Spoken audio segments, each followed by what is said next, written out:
Hey guys, welcome to the Leading Edge Cricket Podcast, episode number 60. Today we are going to break down the big happenings of 2018 and we're getting our countdown clock out, our top 5 lists, and we're going to cast our eyes forward to 2019, breaking down the top players, predictions, breakout stars in what is an absolutely action-packed 2019 of cricket. Now some of these set your watch by, you damn sure it's going to happen. You go, Rob, that's awesome. And other ones are a little bit far-fetched. Today, joined by the co-host of the show, Rich. Hey, how's it going, Rob? Oh, I'm doing great, thank you, my friend. How about yourself? I'm doing very, very lovely. Got a little tub of Haribo's going and I'm trying to resist the temptation to start nibbling them and let everybody hear me chewing sweets, but I will try. You must be reading my notes, because my notes in front of me says, joined by the co-host of the show, Rich, and then the next sentence is, chewing down the microphone. Is it acceptable when having a conversation? Because I've just had that for the last hour. I asked if you could hear me. You said no. It's all I could hear. Nom, nom, nom, nom, nom. And I never knew it was Haribo as well. That makes it worse. I'm salivating. I've got a headless Haribo just sat next to me. I'm just going to put the lid on. Here we go. This is the lid is on. A headless Haribo. That means you've got a bear and you bit its head off and just left it there. Basically. Poor Haribo. Savage, mate. Savage. Well, that's not going to make my top 5 moments of 2019. I know that. Listening to you chew down the microphone. But we've got an absolutely action-packed episode today. We spent quite a lot of time together. Not like that, but going through, breaking down teams of the year, kind of going, what's going on in 2019? Let's get it out there. And you boys have been awesome on the Twitter as well. You've come out and gone, these are our teams of 2018. So we're going to go, let's have a look and see what we've got. So, Rich, let's kick it off straight from the top. 2018, who makes our, I've got little quotation things, test match, team of the year? Team of the year, right. Opening batsman has to be Keaton. Keaton what? No, Rob. I'm not having that, mate. I'm not having Keaton bloody Jennings in there. I'm not having it, all right? What do you mean? The guy had I see a what great you tried to year. do there. That's just ridiculous. Don't make me read it. I'm just trying to throw you under the bus. Of course, neither of us put Keaton Jennings as our team of the year. Weirdly, though, we do have a bit of a surprise, I think, in the opening slots, mate.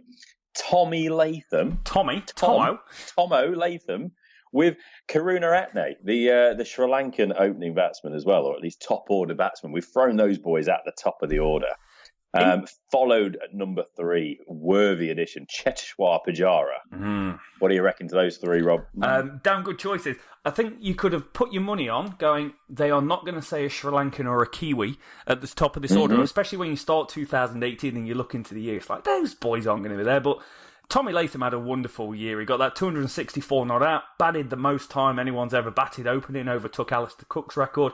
And Karunaratne, yeah, close. Perfect. Oh, really? I've been getting it wrong for the last hour. He had a great year. The man, he didn't get huge scores, but he was in a team that's failing and is possibly the worst Sri Lankan team of all time. He keeps churning away runs. And Pujara, for how much he struggled in England, he's gone to Australia. He's like a brand new cricketer. Yeah, exactly. And this team and all our predictions, yeah, we're going to be, trying to get the finger on the pulse a little bit here, aren't we? But we're going to zig a little bit, aren't we? We're not going to go with what everybody's going to think. So we'll see. But then as I say that, we follow it up with a middle order of Virat Kohli and Joe Root. So that sounds pretty standard to me. That does sound pretty standard. I don't think you can go past Kohli in any team of the year. The guy literally is on fire. I know this is a test team of the year, but he had the 4th most amount of runs across all formats ever. And he topped the most runs in 2018. Incredible year. Went and scored runs in England when everyone said Jimmy Anderson's got him in his back pocket. And Joe Root is an interesting player. He scored a lot of runs and he makes the team, but I do feel he still missed out on a couple of real top-notch test match innings that kind of take him to that Kohli level. There was a lot of 50s in there. I would be more than happy if Root maybe didn't make this 11. Love him, but I'm not sure he was necessarily deserving of this. So I'm sure we could drop him for somebody else. Yep. And I'm sure there's plenty of options out there. Jos Buttler coming in at 6. Slightly controversial call-up, and you'll understand why in a minute, because Jos Buttler has not come back into the test side as a wicketkeeper, Rob. But where's the other wicketkeeper in this team? As we go to Sam Curran next. When we first started the pod, Rob, I reckon the first few episodes we was raving about a young left-armer called Sam Curran. Yeah. He got his call-up, and he's just been an absolute world beater since then. So he's in there with Jos Buttler in that middle order. What do you reckon to that? Interesting middle order, that, because Josh Buttler, we gave so much crap out on this podcast saying there's no way in how he has deserved a call-up for scoring 550s in the IPL, which he did incredibly, and came in and hit the ground running and scored a bagload of runs, 760 runs. He scored 100, a really good 100. He scored 650s, average mid-40s. He's a great cricketer, but Sam Curran, for a guy batting at 7, 8 or 9 in this England team, mate, he's averaged 36 with the bat. He's picked up 14 wickets in the ball, but he gives that England team something else. And, I think he gives this team, our team, 2018 team, something else as well. And I like his stares. He's got a good stare. And after he's bowled a ball, he's got a good little hands on his hip. And he also does that thing where he just combs his parting a little bit. Yeah, he does that really well as well. I think he's covered all the bases for me, and that's why he's in this team. He's intimidating. Exactly. So Josh Buttler is going to be a wicketkeeper if this was a team that would actually go and play a real life game of cricket. Yep. Or we could just put a net up behind the stumps and Josh Buttler can go and field somewhere else. Yeah, we had the garden shed, mate. If it hit the garden shed, it was caught by the wicketkeeper. So I think just bring in the garden shed. Okay, garden shed's keeping, Butler's in there for lower order biffing and all the rest of it. So That is where we are with that. We now have to have 8, 9, 10, 11. We have the bowling attack. Spinner, Robert, Nathan Lyon. Worst banter in cricket, Nathan Lyon, but he's done pretty good with that ball this year. Bowling Gary, he's the best spinner in the world by a country mile. He did well in Australia, he's done well in Pakistan, he's done well by finally shaving his head the last couple of years. The guy's he's brilliant cricketer, brilliant off spinner. He's up there. You remember when Graham Swan was playing for England and he had that great flight and it always looked like he was going to get a wicket? Nathan Lyon is exactly that man. He's a wonderful bowler.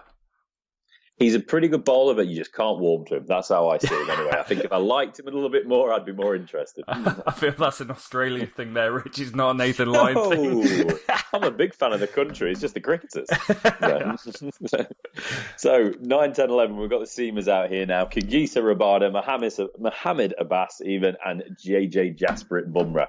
That is your 9, 10, 11, and that's your team of 2018. Solid. Rabada, number one bowler in the world for a reason. 52 wickets at an average of 20. In a South African team that's been full of ups and downs this year, they've lacked a little bit of consistency across the board. Mohammed Abbas, we have spoken about so highly about this guy on the tour of England. His career average is about 16 in first-class cricket, and then, he goes to England and does really well. 38 wickets at an average of 13 with a strike rate of 36. It's like he's playing club cricket, this lad.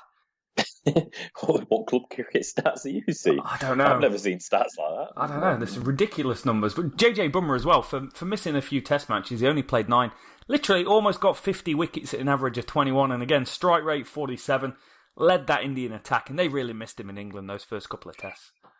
Absolutely. So that's the team. We've got a few honourable mentions in here. A.B. de Villiers, Rob mentioned. Kane Williamson, he's got to always be there or thereabouts. Kusal Mendes had a great year. Babar Azam of Pakistan.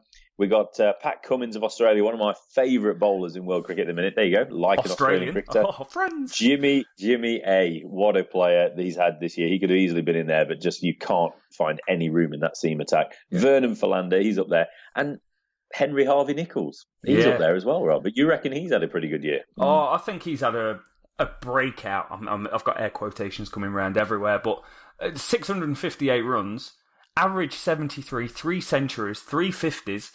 He really did come of age. He did okay in the series against England right at the start of the year and did all really well against Sri Lanka, if that still counts as Test cricket against Sri Lanka, towards the end of the year. This Black Caps team is as good a Black Cap team as there's just ever been. You've given us your World 11 on Twitter, guys. In the comments on YouTube, let us below. Is there anyone else that we should have put in this team or who should have been up for debate as being part of it? We had quite a lengthy debate about it, Rich, to try and come up with this team, and there were some people that didn't make the list, or some people that didn't make the honourable mentions list. Keaton Jennings. Exactly. No. I'm just going to have. There's a final point on that. I mean, I want to see what everyone's got to say because obviously that's fun. But also, any ones you disagree with, Rob's, ones you agree with, they'd be mine then. So the top moments of 2018, Rich, it's been a star-studded performance by some players, an emotional farewell to others. What kind of makes the top 5 things hit? And again, it's always hard to break it down to 5 different things because there's so many moments, innings, career-defining things that people do during the course of 365 days, it's hard to pinpoint 5. We could have had a lot of things, couldn't we? The amount of drop catches, the comedy, the heroics, all that sort of nonsense. But we're just going to break it down. We're just going to break it down to what just jumps in our mind without really looking back into it. Just what do we think about? What are we remembering? And number 5, Rob, we're going to count it down. Number 5, I think, and you agree, PP Shaw, debut 134 against the Windies. Yeah, you can't go far wrong with that. There's not many people that are this young that debut in Test cricket, that debut in Test cricket and go on and score 100 in their first innings and look like $1 million. I remember watching the guy bat. His back foot drives are dreamy. You know, if I was going to go and have a really good night's sleep and wake up feeling good in the morning, there's a chance I've been thinking about PP Shaw playing a back foot cover drive. Dreamy. That's the word. PP Shaw. If we ever do T-shirts, Rob, I want a little outline drawing of PP Shaw with the word dreamy underneath Dreamy. He's a stud muffin, that lad. He's a wonderful talent. We spoke about him for a while on the pod, and the Indian fans of the podcast were coming out saying, this is the guy. He didn't get his shot in England, but he took it as soon as he got it in the West Indies. Exactly. Number 4, we're going to stay with India. We're going to go with his teammate, JJ Bumrah. 5 all over the world, Rob. He had a heck of a year. 5 for 54 in Joburg, 5 for 85 at Trent Bridge, the home of cricket, and a 6 for 33 at the G in Melbourne. That's not a bad year. First Asian bowler to take a 5 in each of those countries in the same calendar year. Wow. Just a whole of JJ Bumrah is my moment of 2018. The whole of JJ Bumrah. All of it. I like that. Well, at the start of the series, when we did the preview pod for the England-India one, we was like, man, they're really going to miss him. And look what the guy did. If he played another couple of test matches, he would have been the leading wicket taker in the year. And you always judge talent by how they do across the world, right? It's always a challenge for an Indian bowler to come to England or Australia. And to see someone go and do that's pretty special. Indeed it is, buddy. Indeed it is. Number 3, we can't go too far without mentioning this, Rob. Sandpaper Gate, the little bit of yellow paper that found its way in every club cricketer's kit bag by the middle of last year. Everybody was having a go. Sandpaper Gate. And I think we just need to put a little honourable mention into this moment, as well as the general kicking off between South Africa and Australia. An awesome series of cricket. Real tough cricket. And just, David Warner and all that, dishing it out. And then obviously not liking the fact that Quinton de Kock wanted to give him some back. So just sandpaper all over. Yeah, I mean, sometimes I've tried to put myself in David Warner's shoes with everyone in the crowd wearing a mask of your wife's ex-boyfriend who's massive face, and go, oh yeah, that might be quite hard. But then other times I'm like, it's David Warner. The guy dishes it out so much, he's got to be able to take it. It's funny. It's cutting the line a little bit, but it's damn well funny. But it's going to be one of those moments. You remember when Atherton got the beer bottle and the dirt out on the ball? It's one of those moments that will stay around forever, the Sandpaper Gate, and it's for a long time it's going to tarnish this Australian team. I thought he was going to say varnish then. That's what you usually do after you've sanded something down, just to give it a nice finish. Yeah. Why is it swinging around everywhere? Oh, we've got a bit of plage, is it? Plage, the polish in England? Plage? Oh my God, Rob's been in New Zealand too long. He's talking about pledge. Pledge. Oh, pledge. You idiot. I almost said plague, and I was like, oh no, that is different. Time to stop talking, Robert. Right, number two, England ODI Masterclass at Trent Bridge, 444 for 3, banzai, balls everywhere. That's got to be number 2. Yeah, you can't go far wrong with that. Very, very special occasion to score that many bloody runs. And especially us being England fans, we don't score that many big runs, or we didn't for years score that many big runs. And then all of a sudden it's like, holy moly, what has got on here? This England one-day team is actually legit. Legit. It absolutely is, buddy. Number 1, though, we cannot go past this, man. The finest, the greatest, the most beautiful non-sweating England opener has ever been. Sir Alistair Cook, his farewell 147. Bloody Vihari. I can't look past this. What a moment. Just to bookend his career with a century on debut and a century to finish against the same opponents in India. Yeah. What a way to go out, and what a man. Yeah. Perfect farewell. Whatever the sport, whenever you've got a legend, you always want to see him just have that one last run, don't you? That one last touchdown, that one last goal, or in Alistair Cook's case, that one last just an incredible test match. He scored 71 in the first innings, batted for 265 minutes for his 71. Proper cookie knock. Dig in. And then the second innings, 147. You could say fluent. 286 balls at a strike rate of 51. That's pretty fluent for Alistair Cook. But just the perfect way, and one of the most iconic photographs of the year is that one with him just walking off the pitch with his bat in the air, coming in between the two stands. It's an incredible way to end the greatest England batting career of all time. Amen to that, brother. Amen. Right, we're going to look forward to 2019 now, Rob. Oh, I like that. Where are we going? Where are we? I mean, good job. This is like, just the back end of 2018. Oh, no, actually, no, we're about 3 weeks into 2019 now. But we got there in the end. Yeah, I'm going to predict what's already happened so far in 2019. We'd probably still get them wrong, but that's by the by.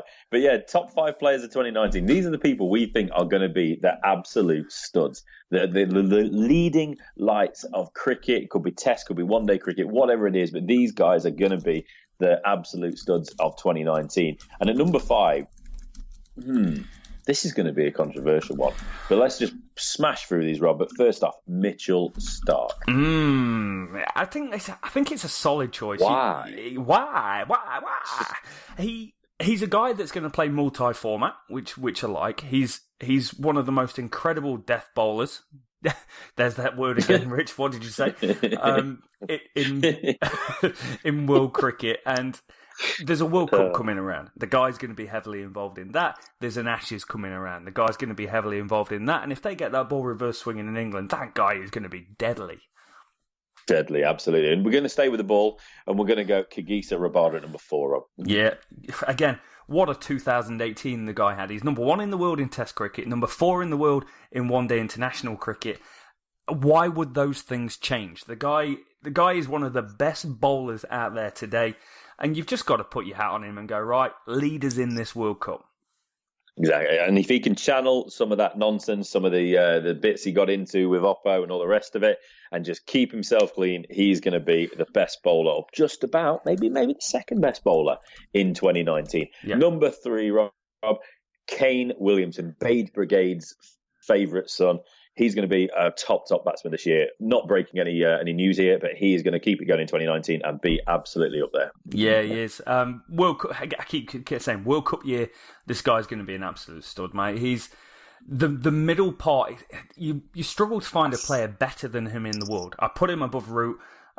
Steve Smith comes back into the equation, and I've got Steve Smith and I've got Virat Kohli as the top 3 batters with Kane Williamson in the mix. He does it in all formats. He can get after the ball. He manipulates the field. He runs hard. Great technique. Scores all around the wicket.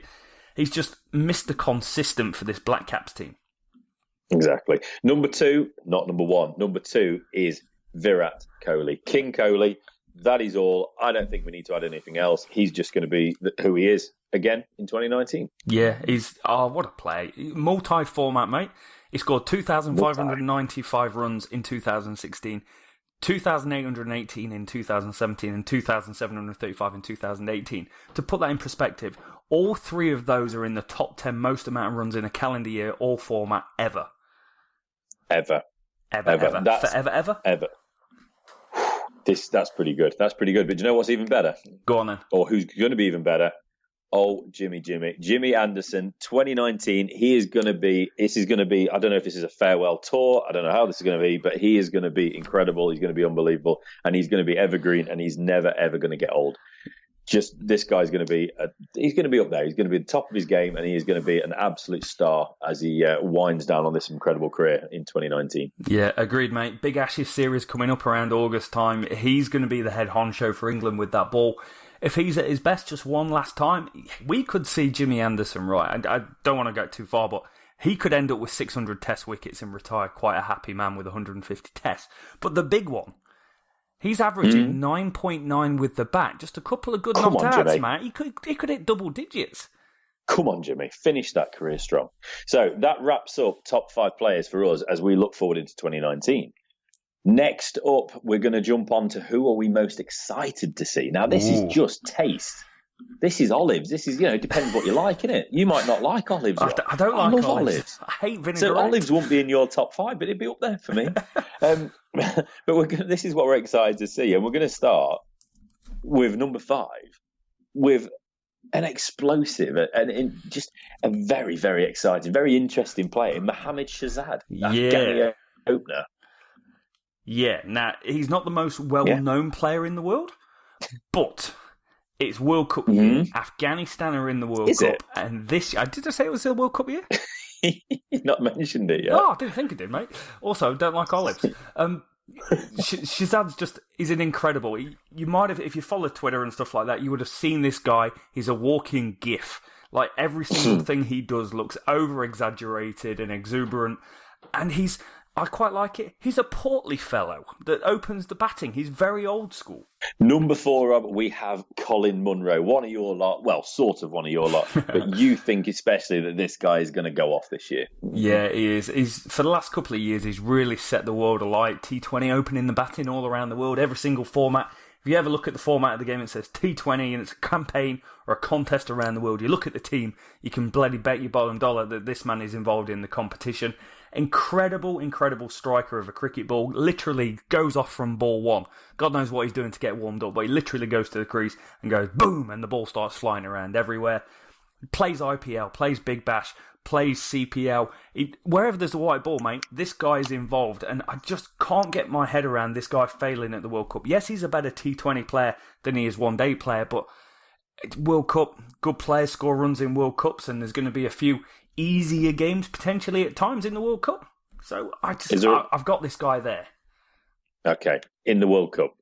Number 3, Rishabh Pant. I reckon again, when we start this pod, well, not maybe when we start this pod, but very, very early on when we did this, especially the first IPL preview did, we looked at Rishabh Pant and we said this guy's going to be a superstar. Same as Sam Curran. We're claiming credit. It was all about us. He's there at number 3. Yeah, great choice. Good looking lad, isn't he? Yeah, why not? Yep, good looking lad. But 2018, massive breakout for this guy. 684 runs in the IPL. But it was some of the shots that he played. I remember us talking on the podcast, and I was like, I've never seen people play like that. Like, literally almost getting bounced and hitting the ball over the keeper, playing a scoop to it. The guy was just incredible. He finally got a call up at the Trent Bridge Test, went on and scored big at the Oval, and went on and scored a big 159 against Australia in that final Test match. He's going to be multi-talented, multi-format player. You've got to get him in this World Cup squad, and any Test matches involved, he's just going to keep growing. The guy's a beast. Cricket for me is what I want to. When a player comes to crease or a guy gets a ball in his hand, they're the ones when I want to sit down and sit in front of the TV, or I want to make sure I'm not going anywhere from a seat in the stadium. Rishabh Pant is one of them cricketers. Yep. When he walks to the crease, you want to settle down, get your cup of tea, get a beer, and just sit and watch that man play cricket. Yeah. He's box office. Yep. Number 2, we're jumping up. The new Englishman, Jofra Archer. He's another all over the world man, isn't he? West Indian born. He's played IPL. He's played Big Bash. He's played all sorts. He's going to be an Englishman this coming year, and he is going to be playing for England. Who knows in what sort of format? Certainly white ball to begin with, but he is going to be an absolute star. Hopefully, and I can't wait to watch him play. Yeah, incredible. What a rise to fame this guy's had. He only played his first-class game in 2016 in July, and his first one-day game in late July 2016. And then since then, he's gone on and he's played for Kahula, he's played for Hobart, he's played for Quetta, he's played for Rajasthan. He's literally earned himself millions and millions of pounds already by the age of 23, and only just now is he going to be available to play for England since they've gone and changed the quotation rules of when you can qualify. So he's going to be in the World Cup, and again, he's one of those guys. There's a real excitement about what this guy can go and achieve. He's wheels, mate. That's why I want to see that radar gun. He's going to be pushing that 100-mile-an-hour mark at some point, isn't he? So yeah. I cannot wait, and you cannot either. But at number 1, Rob, Rashid Khan, one of our favourite cricketers, since we've been doing this especially, one of our absolute favourite cricketers. He's a young fella. He's one of the best spinners around. He can bat, he can catch, he does everything. He is another one that is absolute box office. He is. It's part of the appeal is that he's from Afghanistan as well, right? He's really from like a no-name cricket test nation that keeps growing and growing and growing, and this guy's an absolute integral part to everything they've ever done. If you look at these stats, I know some of these games have been against the associate nations because they were an associate nation for so long, right? His stats are just incredible. 118 one-day international wickets, an average of 14. 64 T20 international wickets, an average of 12, at a strike rate of 12. A wicket like every 12 balls. The guy's box office, his money, People know it. He looks older than what he is, but he's just so good. I really hope they change the picture on Crick Info of him, because he literally does look 35. You would as well if you'd grown up in Afghanistan. I probably would as well. I've had it pretty easy. Incredible place, but they've had a bit of a rough go of it, don't they? They have. I'll let him off. But what a talent! And in the IPL this year, we saw him do it with the bat. We saw him do it with the ball. He's always involved. Yeah, too right. So he's going to be an absolute star. So we move on, Rob. Breakout cricketers. Who are the guys that are going to make the step up? Last year, we would have said potentially Rishabh Pant. We would have said Sam Curry. We would have said one or two others. We're going to list it now from number 5. We mentioned him in the last podcast. He's made the breakthrough. We first heard of him when he took a ridiculous 5 wickets for 4 runs in a T20 game. He's big. He's a left armer. He's Shaheen Shah Afridi. Yeah, what a player this guy is. I'm going to put this out there, which is going to make us feel old. Born in the year 2000. Oh, that doesn't make me feel bad. No, not at all. But he's huge. Lad's 6'6". He's played 3 test matches already. He's got 12 wickets, doing really well for himself. He's got wickets in one-day internationals. He's got wickets in T20s. He got that 5 for 4 in a T20 game. He's on the cusp of really smashing into this Pakistani team at the moment. He got it done as an 18-year-old for them on the national team. But last year was the tip of the iceberg of him getting into international cricket. He's done bloody well for himself, not let himself down. He's averaging 17 in one days, 18 in T20s, 31 in Test match cricket. The guy's going to be around a long time. And if someone's a really, really good left-arm medium bowler, it's going to cause problems. Absolutely. Number 4, we're going to go Ben Foakes. He started doing it over this winter for England, the wicket-keeper batsman. And who knows, he could be batsman, wicket-keeper, wicket. But he is going to really, really make a name for himself, and he's somebody that could easily have gone into one of the players I'm most excited to see. Yeah, again, I think everyone breathed a sigh of relief when he played that Indians in Sri Lanka, because we've been struggling so long with this middle order, and he's been in and around the team for a while without never really getting a go, and all of a sudden someone comes out and scores 100, and everyone goes, we have players that can bat well and do well overseas. This is awesome. So he's still a relatively young lad. He's only 25 years old. Heaps of first-class experience. Averages over 40 in first-class cricket. But more importantly, he's got his 100. He's got the monkey off his back early doors. He's going to be a part of this England setup. And it's a fragile England top 6. And if you've got someone like this that can be involved and you can take the gloves off Bairstow, push him up the order, it's definitely a good thing for the team. Yeah, absolutely. So, number 3, Rob, we've mentioned Mohammad Shahzad already. We've mentioned Rashid Khan, another Afghanistani we're looking forward to, Mujeeb Ur Rahman. We cannot wait to see what this guy does. He's a younger one of the group, and strength to strength. We're gonna expect big things from here. Yeah, I'm just going to tell you when he was born again, mate. 2001. Oh, can't wait. Awesome. He's whatever. Fine, don't care. 2001. Not a touch of facial hair on his face, but again, young lad. Just doing incredible for himself. 44 wickets in one-day international cricket, an average of 19. 9 in T20 cricket, an average of 15. But it's what he's doing around the world, right? T20 cricket, 56 wickets, an average of 24. Economy rate less than 7. Strike rate of a wicket every 3 overs. He's really highly thought of, and he's spent time at Hampshire, Brisbane Heat, Kings, Punjab 11. You know, as soon as you get in that mixer and you start travelling the world, this guy's just going to keep going from strength to strength. Yeah, absolutely. Now, this number 2, this guy, he could easily have been number 1 here, but PP Shaw, he's in there. We explained what an incredible talent he was when he made his debut. He's going to be one that's going to absolutely set the world alight this year. And I've no doubt of that. Yeah, again, we kind of spoke about him, but looking forward to see what the lad can do in the next year. He's had a great start to his career. He's got a great first... he averages over 60 in first-class cricket. I did, yeah. I have 8 centuries from 17 games. The guy is on a completely different level to what I was when I was 19 years old. He was not in the pub for a start. Yeah, exactly. Number 1, we've already spoke about this guy, but yeah, the world's his oyster. Jofra Archer, cannot wait. He's going to break out. He's going to be big. He's going to do it, and he's going to do it fast. Yeah, nothing else to add on Jofra. He's incredible talent. I think we're very lucky to have him as part of the England setup. Absolutely, Rob. Absolutely.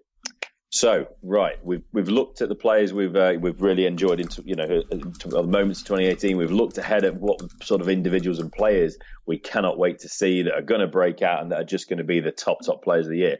Now we're just going to look at what things, Rob. Things. What are we looking forward to most in 2019? And at number 5, you'll never guess who suggested this one, but it's going to be Black Caps shaking the choker tag. Rob, do you want to explain that one? Yeah, well, this Black Caps team's been pretty good for a while, and they've been whenever it comes to a one-day international competition, they're always good. They're always there or thereabouts, but they've never quite gone on to win something. And I think that's part of the problem with it when I look at it, because they're more than capable of being able to do it. Semi-finals in 1992, semi-finals in 2007, semi-finals in 2011, runners-up in 2015. There's a hell of a lot there that you go, wow, they were incredible. 2015, mate, they won 8 games and lost 1. 1. Okay. They lost to Australia in the final. They're ready. The team keeps getting better. Yes, they're without people like Brendan McCullum, had a great World Cup in 2015, but they're ready, and I feel this could be their time just to go forward and go further than they've ever gone before and go and goddamn win it. Yeah, sounds good to me. So, what's number 4, Rob?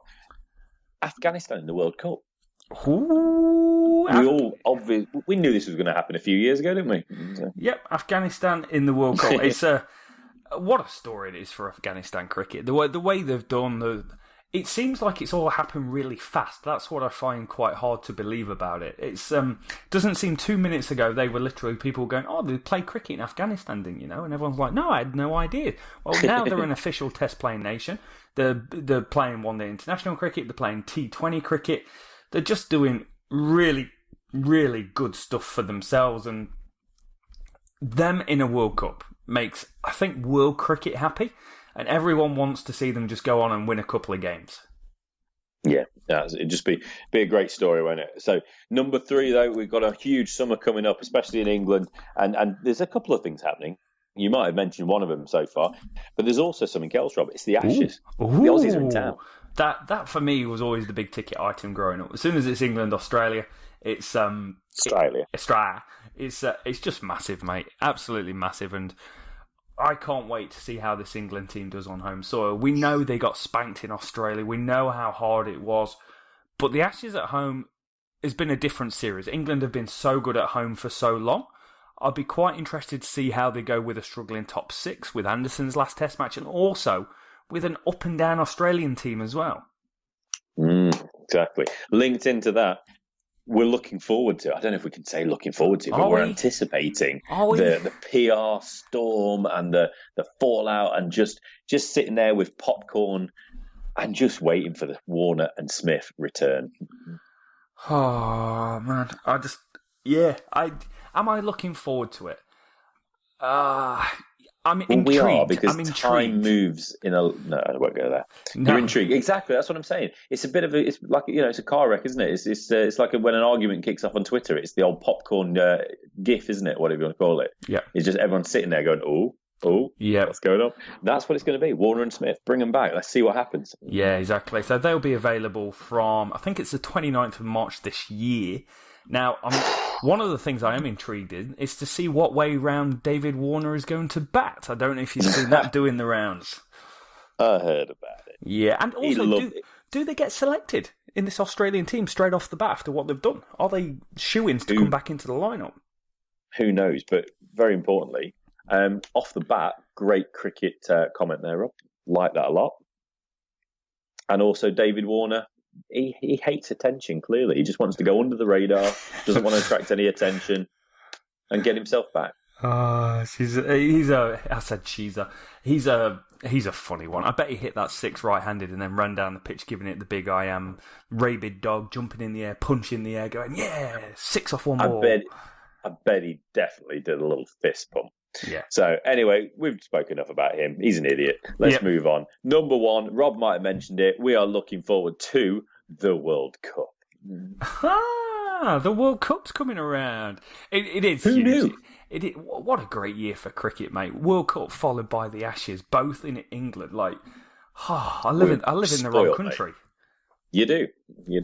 Well, you probably don't actually. We're trying to actually ruin ours, but never mind. Yeah. You're probably in a good place at the minute. Yeah, but I am actually. Safe place. And it's summer. But yeah, World Cup and Ashes year, it doesn't get any bigger. The World Cup's always huge. I love watching it. It's cricket on every single bloody day at the right time when you want to watch it. It's a perfect way to spend your summer.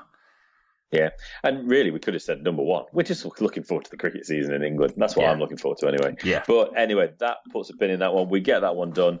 And now we're going to embarrass ourselves and we're going to make some predictions, Rob. This was your idea. I take no blame or credit for this whatsoever, unless they're all right, and then I will take all the credit. Yeah. I think that's fair. Yeah, that's fair. Excellent. So we're going to count this down. Number 5. This is one that I think, I have no idea with this one, but we just thought this would be quite amusing. England, in the Ashes, England will make changes to their top 6 in all 5 test matches. There's a possibility, mate. There's definitely a possibility. This England top 6, and I'm talking in changes in terms of where people bat in the lineup as well. You know, I can't remember the last time a team had such a bad run of form with the bat, and there just doesn't seem to be changes being made into the top 6. So I'm intrigued to see what they do. They did start to make changes in Sri Lanka. You know, Moeen Ali batted at 3, Bairstow batted at 3, Joe Root was batting at 3 earlier in the summer. There's going to be changes. The openers. How much string is there for bloody Keaton Jennings to hang himself with? If he fails in the first few series of the Ashes, is it going to work out very well for him? No. Huge question marks all over the place. And I just want to kind of clarify this a little bit. It doesn't have to be personnel. It doesn't have to be a drop and a call-up. It's probably just going to be someone being fiddled around, somebody going from 5 to 4 or 3 to 4. They just can't seem to settle on that top 6 at the minute, and it'll go on for another summer. Number 4, another prediction we're going to have, Rob. This is out there. It's not when you look into it. Steve Smith will regain at some point in 2019 the number 1 test batsman spot. Yeah, there's every chance of this. So he currently sits incredibly for a year off. This is how good he was. He's number 4 in the world, 874 rating points. There's only one player over 900, Virat Kohli 922, which tells me the man is only 48 points behind him. I got there in the end.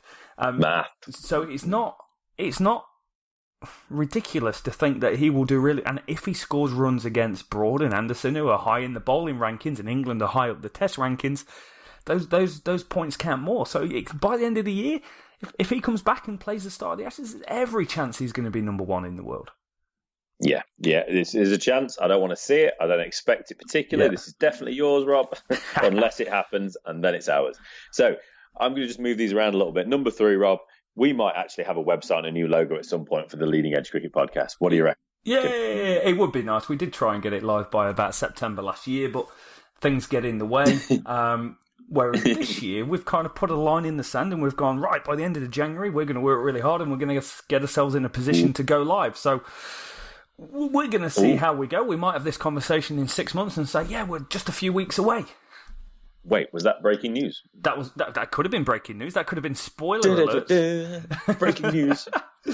Spoiler episode. So it's a prediction. It's at least a prediction. But that's number 3. Number 2 and number 1 is going to be World Cup, Rob. We are World Cup predicting. Yep. And number 2, interesting. Somebody, maybe both of us believe this, or maybe one of us do. Maybe none of us do. But anyway, there is a prediction that Afghanistan will make the World Cup final. Yep. I think, just let that soak in a minute. Yeah. I'll say it again. Afghanistan to make the World Cup final. Why the hell not? Why not? You remember the Football World Cup? Ghana almost made it one year. They missed a penalty near the end, and it was probably about the last 16, but they missed a penalty at some point during the World Cup once. But why can't Afghanistan go and do pretty damn good? They're going to play about 8-9 games in the group stages. All they've got to do is make it through the group stages. Easier said than done. But they can cause upsets. They are good enough to beat teams. And it all depends on the day. The difference between Afghanistan and South Africa, England, and those sorts of teams is consistency. England will do it 9 times out of 10. Afghanistan might do it 3 times out of 10. But just for one moment, teams can do it. Can you remember Zimbabwe beating Australia in one of the first T20 World Cups? Brendan Taylor got a load of runs. Upsets do happen. Miracles happen. Yeah. And Afghanistan are decent. They are a decent team. They're above I'm going to put this out there. They're above UAE, Scotland, Ireland, and Zimbabwe in the rankings. So there's every chance they can do it. There is a chance. There is a chance of everything, Rob. So, yeah, let's see. Can't wait. Roll it down. Now, prediction. Now, we're going to split this one out. This is like 1A and 1B. Yep. I predict England, homer that I am, England is going to win the World Cup. Yeah. You predict Black Caps will win the World Cup. Now, I agree. Beige Brigade. I agree with you, Rich. And I was talking to a guy having a coffee the other morning and was talking about the World Cup. And he goes, who do you think will win? I said, England.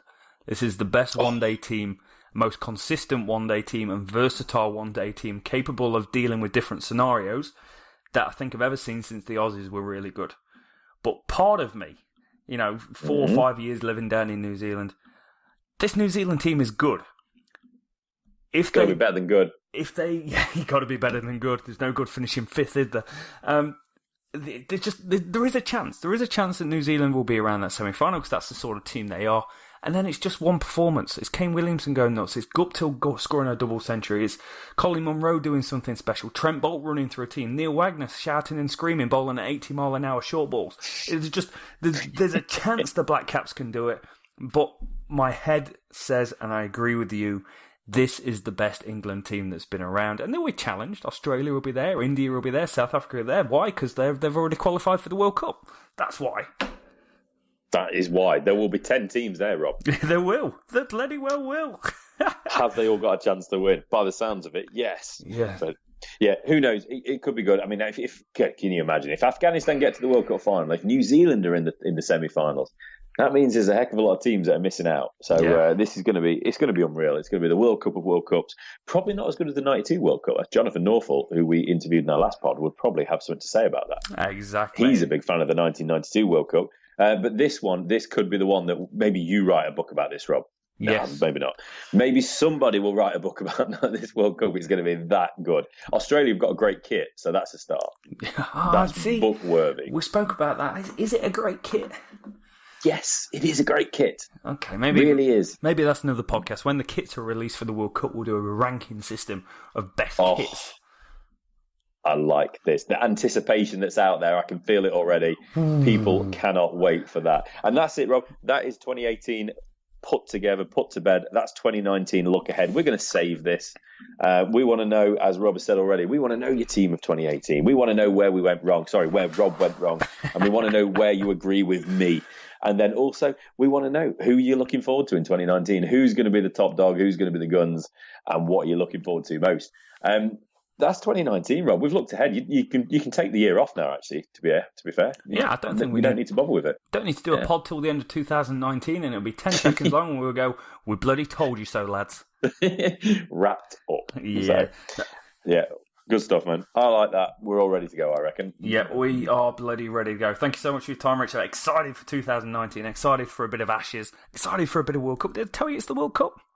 It's not the bloody World Cup, It's only the bloody World Cup. But, you could have told me. Yeah, but it is currently, when we record this, 10 a.m. New Zealand time, and it's 25-degree, beautiful sunshine outside today. Oh, shut up. So I'm having a day down the beach, mate. But I hope you enjoy your cold, wintry sort of evening. There's prediction of snow tonight. That makes me so happy. Shut up. It is. Have yourself a great one, Rich. Thank you for listening, guys. Let us know your list below. You've been legends. Till next time.